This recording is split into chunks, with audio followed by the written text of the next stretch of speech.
Assalamualaikum warahmatullahi wabarakatuh.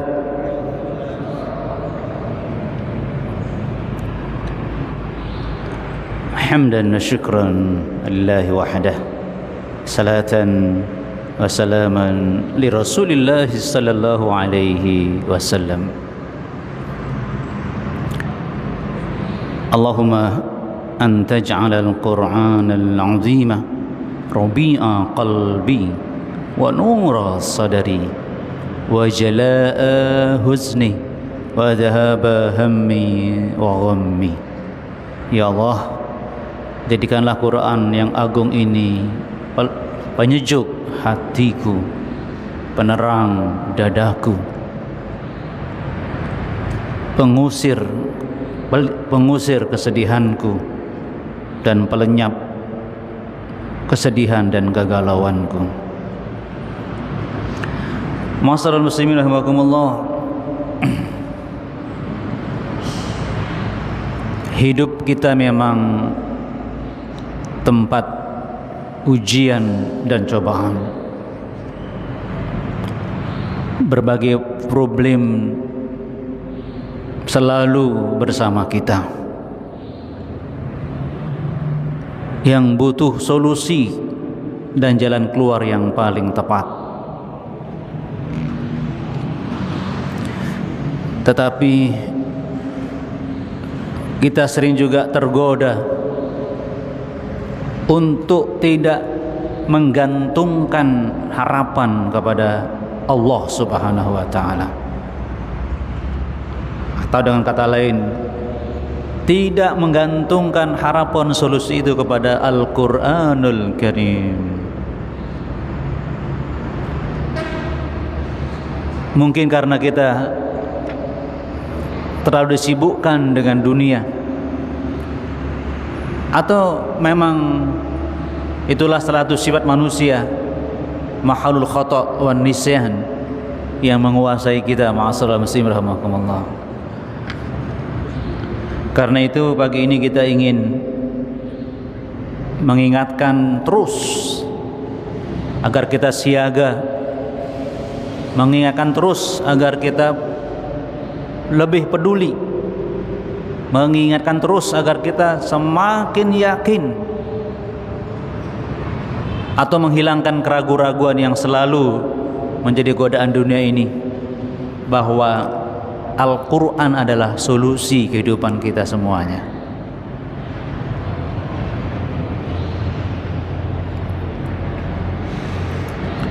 Untuk itu pertama kali kita dengarkan qaul dari Imam Bukhari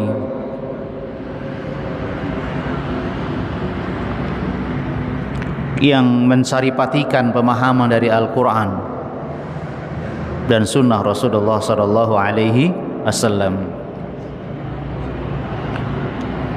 Apa kata beliau? La yajidu ta'mahu illa man amana bih.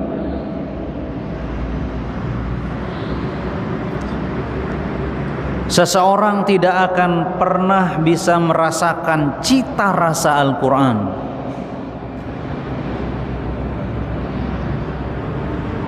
illa man amana bih, kecuali orang yang benar-benar mengimaninya.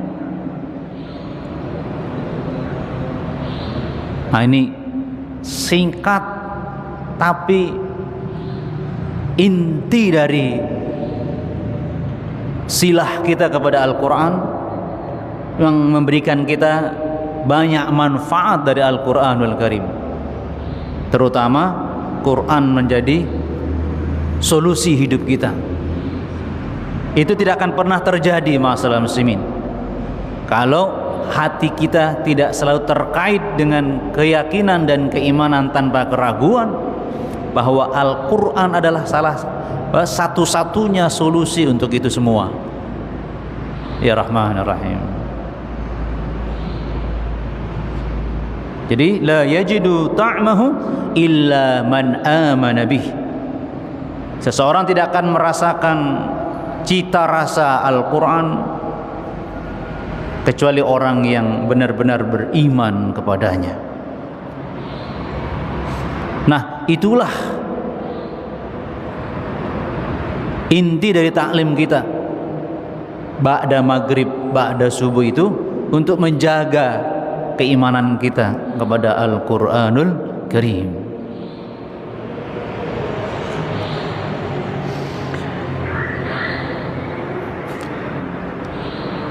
Malik bin Dinar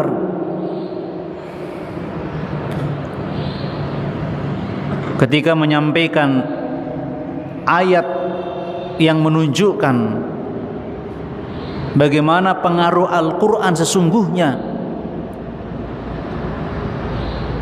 bila benar-benar diimani, beliau menyebutkan surah Al-Hasyr ayat 21. Setelah menyebut ayat ini, beliau kemudian menangis. A'udzu billahi minasyaitonir rajim. Law anzalna hadzal Qur'ana 'ala jabalin la ra'aitahu خاشعا متصدعا من خشية الله وتلك الأمثال نضربها للناس لعلهم يتفكرون.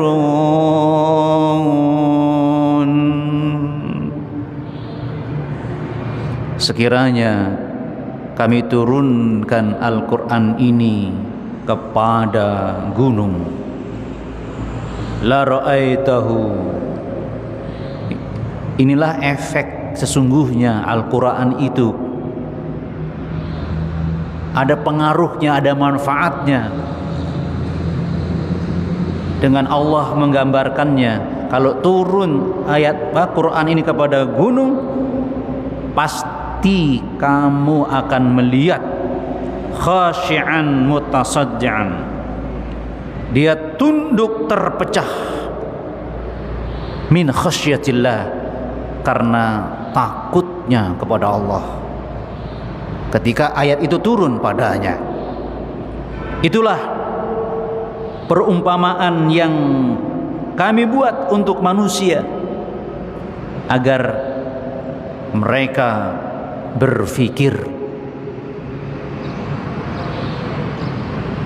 Bagaimana tentang diri kita, ma'asyiral muslimin, ketika berinteraksi dengan Al-Quran? Allahu Akbar. Apakah yang ada bosan?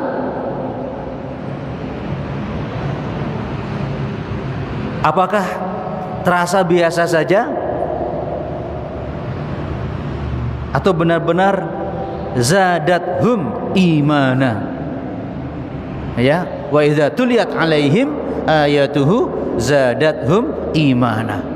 Setiap dibacakan ayat Al-Quran, setiap dibacakan, dibahas ayat Al-Quran, selalu ada masuk keimanan dalam hati kita, bertambah imannya. Allahu Akbar.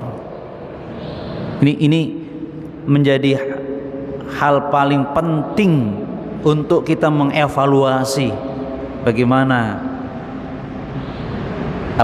kualitas interaksi kita dengan Al-Quranul Karim.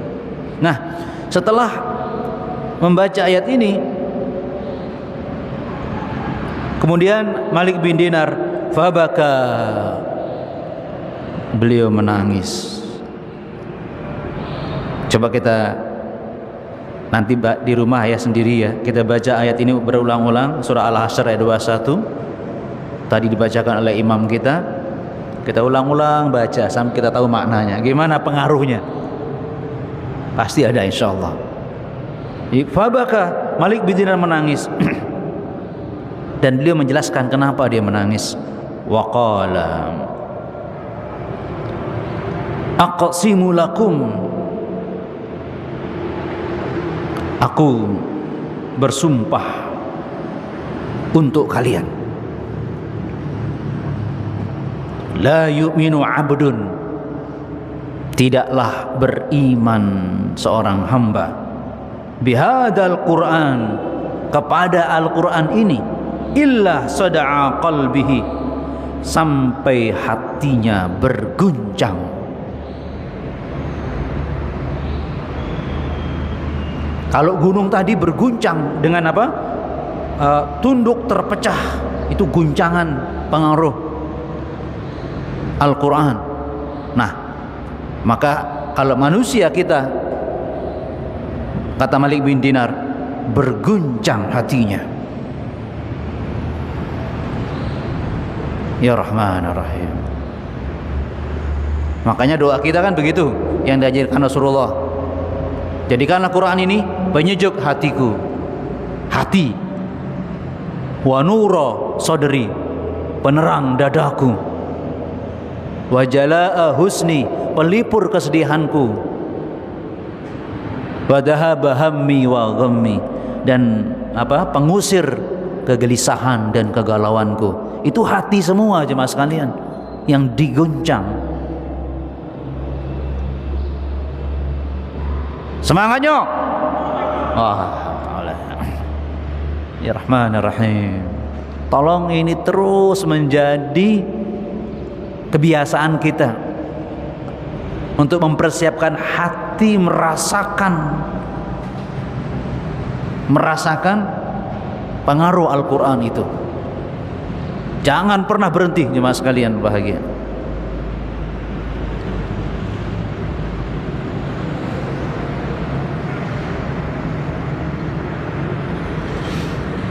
Allah kemudian mempertegas hakikat interaksi Al-Quran dengan kita.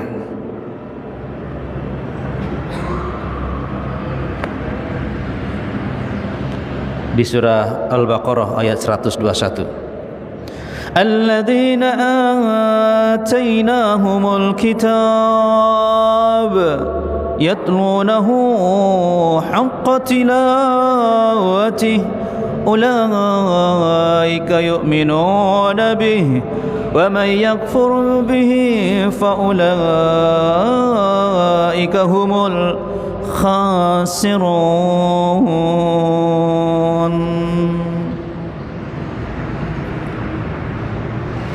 Orang-orang yang telah kami beri kitab suci, kemudian yatlunahu haqqa tilawatih, kemudian dia rajin membacanya sebagaimana mestinya.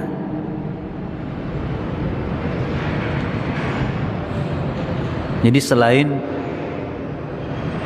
kita baca sesuai dengan hurufnya, ya, makhrajnya, tajwidnya, ada yang lebih penting lagi jemaah sekalian. Dia membacanya, ya benar-benar membaca Al-Quran, Quran yang agung, bukan sekedar terpaku kepada huruf-hurufnya, tapi hakikatnya Quran adalah Quran yang agung. Berarti hati kita siap menerima manfaat dari Al-Quran yang agung ini. Ma'asyiral muslimin rahimakumullah. Hati kita mengimani bahwa Quran ini adalah solusi hidup, kan begitu? Ulaika yu'minuna bih, itulah yang dinamakan orang yang beriman kepada Al-Quran. Setiap dia membaca Al-Quran, benar dia membacanya dengan haknya Al-Quranul Karim. Allahu Akbar. Wa may yakfur. Nah, di sini Allah pertegas, barang siapa yang mengingkarinya. Nah, itu dia kan. Jadi jangan sampai kita membaca Al-Quran tanpa ada keyakinan dan keimanan akan pengaruhnya yang bermanfaat buat kita, termasuk solusi hidup itu. Nah, barang siapa yang mengingkarinya, faulaika humul khasirun. Mereka lah orang-orang yang rugi hidupnya. Ma'asyiral muslimin rahimakumullah. Makanya di awal-awal Al-Quran Allah ingatkan bagaimana sikap hati orang yang beriman terhadap Al-Quran. Alif Lam Mim Dzalikal kitabu la raiba fihi hudan lil muttaqin. Coba di awal-awal Al-Quran Allah ingatkan Alif Lam Mim, itulah kitab Al-Quran. Begitu kita lihat Al-Quran, ini Al-Quran, apa yang harus ada di hati kita? La raiba fih. Itu dia. Tidak ada keraguan padanya. Tidak ada keraguan dalam hatiku terhadap Al-Quran. Iman itu kan al-imanu al-yakinu bila syak.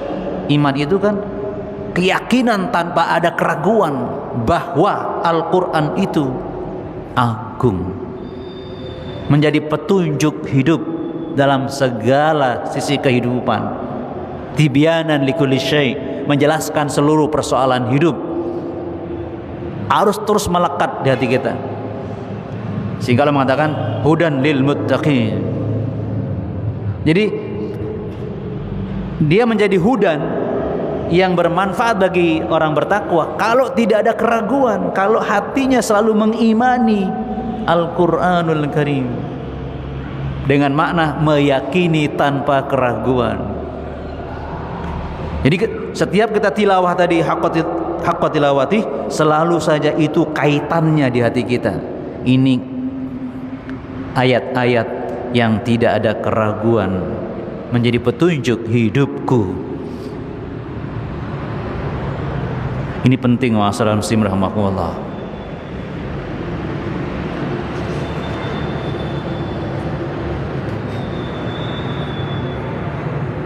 Nah, ada sebuah hadis yang panjang.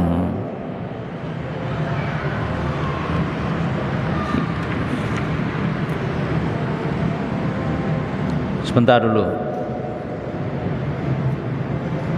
Ya, maaf, ini perkataan sahabat Abdullah bin Umar. Bagaimana Rasulullah menghantarkan Al-Quran kepada sahabat. Bagaimana Rasulullah mengajarkan Quran kepada sahabat.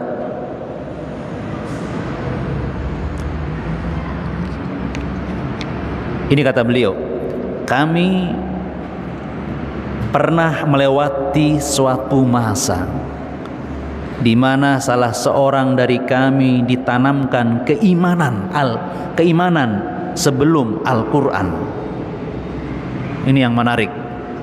Jadi bahasa Arabnya kalau yang ini, laqad ishna burhatan min dahrina wa inna ahdatsana yu'tal imana qabla al-Quran. Sungguh ditanamkanlah kepada kami keimanan sebelum Al-Quran.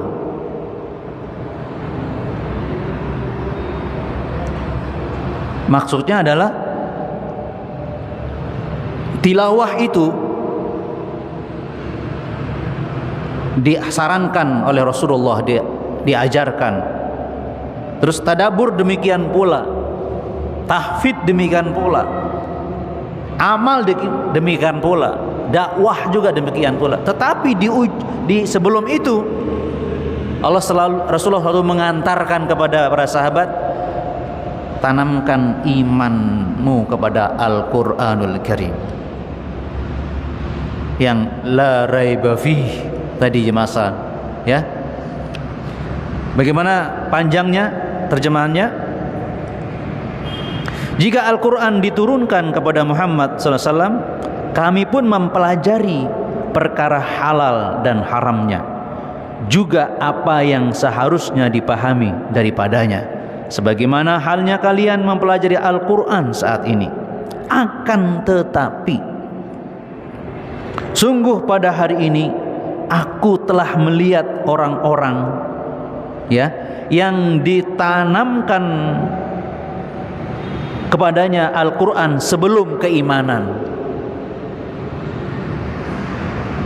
Di situ dia jemaah sekalian.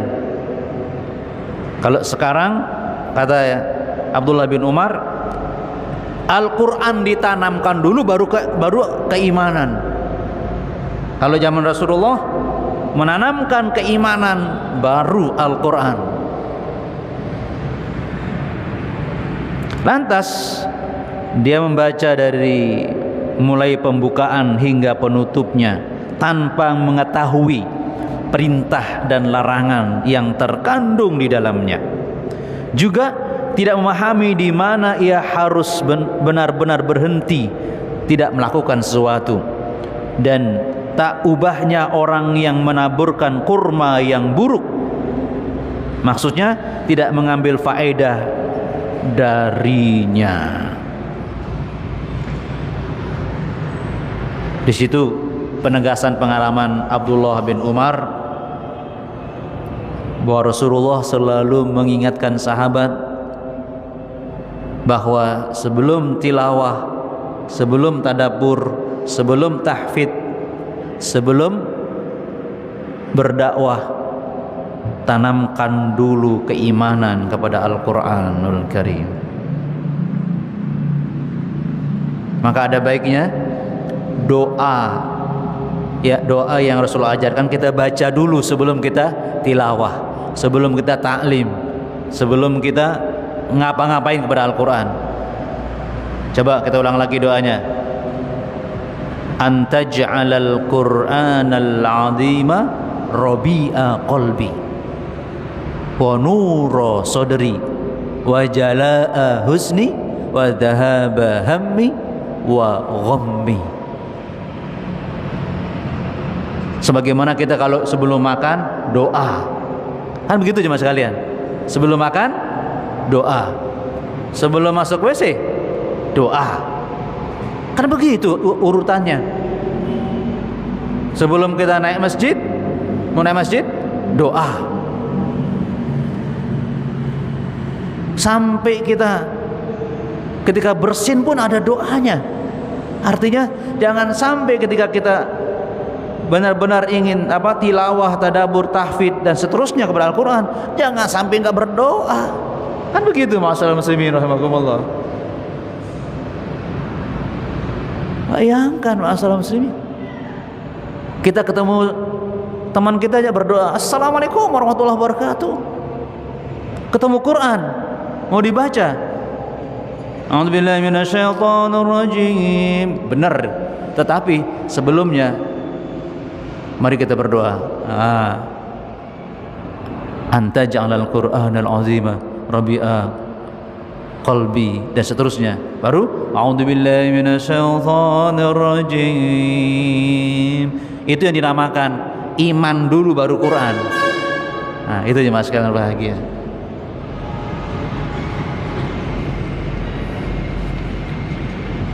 Sehingga ma'asyiral muslimin,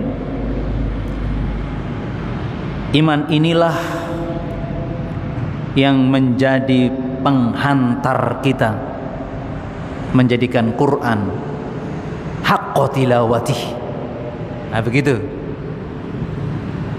Bahkan kemudian saling berkait. Semakin kita banyak baca Al-Quran, zadathum imana. Allahu Akbar, ya kan? Karena iman kita tilawah, kan gitu. Karena iman kita tadabbur, karena iman kita tahfidz, karena iman kita mengamalkannya, karena iman kita mendakwahkannya.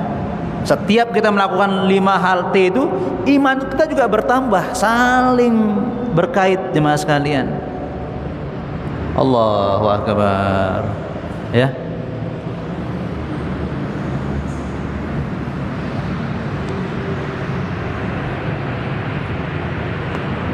Saya tutup dengan perkataan sahabat Jundub bin Abdullah. Bagaimana pengalaman beliau ketika diajari Al-Quran oleh Rasulullah sallallahu alaihi wasallam.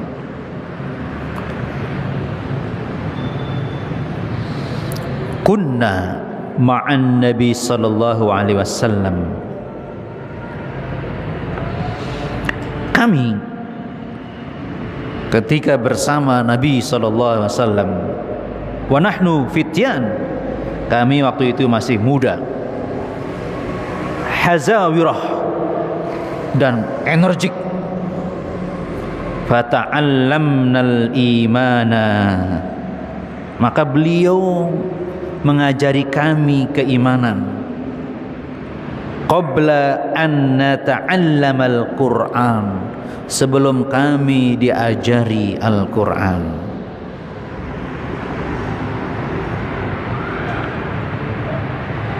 Thumma ta'allamnal Qur'an, kemudian ketika kami belajar Al-Qur'an, fazdadna bihi imana, maka bertambahlah iman kami karenanya. Ya, wa antumul yaum, sementara kalian sekarang tu'allamunal Qur'an qoblal iman, mempelajari Quran sebelum keimanan. Ini sebagai kesimpulan kita pada pagi ini. Ini ada diriwayatkan oleh Al-Baihaqi, Ibnu Majah di Fadhailul Quran Mustakfiri, ya, jilid 1 halaman 275. Jadi mas sekalian, itulah kesimpulan akhirnya. Mari setiap kita berinteraksi dengan Al-Quran dengan bentuk apapun, tancapkan keimanan kepada Al-Quranul Karim. Sebagaimana sebelum kita beramal, kita berniat, itu iman, kan ya? Kita berniat dengan ikhlas. Jadi yang kita imani dari amal kita adalah mengharapkan ridha Allah. Nah, iman kita kepada Al-Quran mengharapkan manfaat-manfaatnya, mengharapkan kekuatannya dapat kita raih setiap kita berinteraksi dengan Al-Quranul Karim. Mudah-mudahan ini menjadi kebiasaan kita, ma'asyiral muslimin, membimbing kita untuk selalu bertambah iman setiap kita berinteraksi dengan Al-Quran, mengawalinya dengan iman kepada Al-Quran sebelum kita meluaskan amal kita bersama Al-Quran, dan akhirnya mudah-mudahan Allah selalu memberi kita rahmat hidayahnya sampai akhir hayat kita semuanya. Subhanakallahumma bihamdika asyhadu an la ilaha illa anta astaghfiruka wa atubu ilaik. Assalamualaikum warahmatullahi wabarakatuh.